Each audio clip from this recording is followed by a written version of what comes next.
नमस्कार दोस्तों, स्वागत है आपके अपने YouTube चैनल अज्ञात यात्रा में, जो किताबों का एक सफ़र है। आज हम स्वामी विवेकानंद की पुस्तक जीवन एवं विचार दर्शन के कुछ अंश देखते हैं। चैप्टर है आत्मानुभूति एवं आत्मानुभूति के सोपान। ब्रह्म आत्मा में है, लेकिन आत्मा इंद्रिय जनित मन की वृत्तियों, माया, मोह, लोभ व नाना प्रकार के प्रलोभनों व इच्छाओं से आच्छादित होती है। जब तक हम आत्मा को आच्छादित करने वाली इन आंतरिक वृत्तियों संबंधी अभ्यांतरिक सृष्टि को निरुद्ध नहीं करते हैं, तब तक हम ब्रह्म को जान नहीं सकते हैं। विवेकानंद कहते हैं कि चित्त वृत्तियों के निरोध, जिससे आत्मा प्रकट होती है, की साधना देह से आरंभ होती है। प्राणायाम शरीर को प्रशिक्षित व समन्वित करता है। इसका लक्ष्य ध्यान व एकाग्रता प्राप्त करना है। यदि व्यक्ति एक क्षण के लिए भी पूर्णतया निश्चल हो जाता है तो समझ लीजिए कि वह लक्ष्य तक पहुंच गया। एक क्षण के लिए भी चित्तवृत्ति का निरोध कर लेने की स्थिति में व्यक्ति को उसके यथार्थ स्वरूप की सत्यता उसके हृदय में झलक जाती है। तब उसे मुक्ति हस्तगत हो जाती है। इसके बाद बंधन नहीं रहता है। विवेकानंद के अनुसार ज्ञान योग की शिक्षा का पहला पाठ है शम और दम। इंद्रियों को उनके केंद्र में रखना शम है और उन्हें बहिर्मुख न होने देना दम है।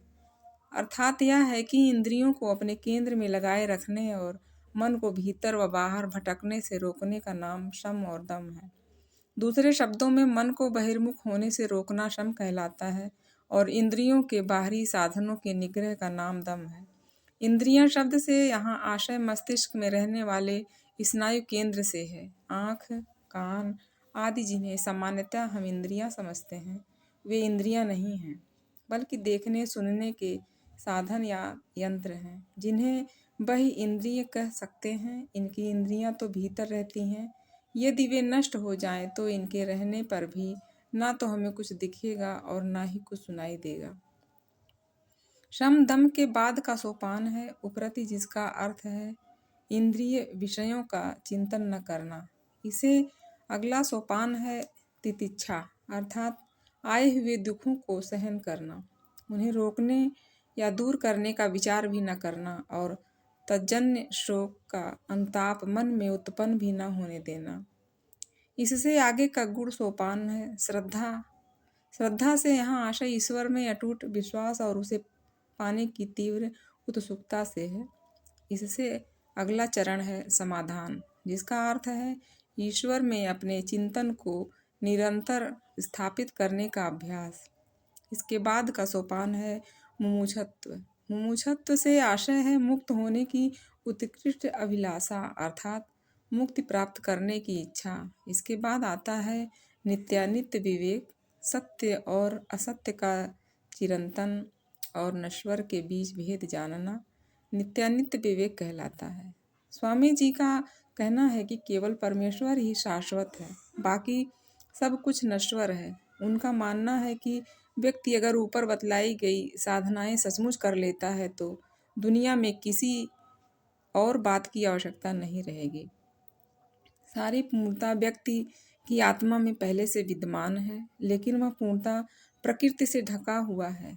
जब व्यक्ति उस पर्दे को हटा देता है तो हम आत्मा शुद्ध नित्य मुक्त रूप में प्रकट हो जाती है।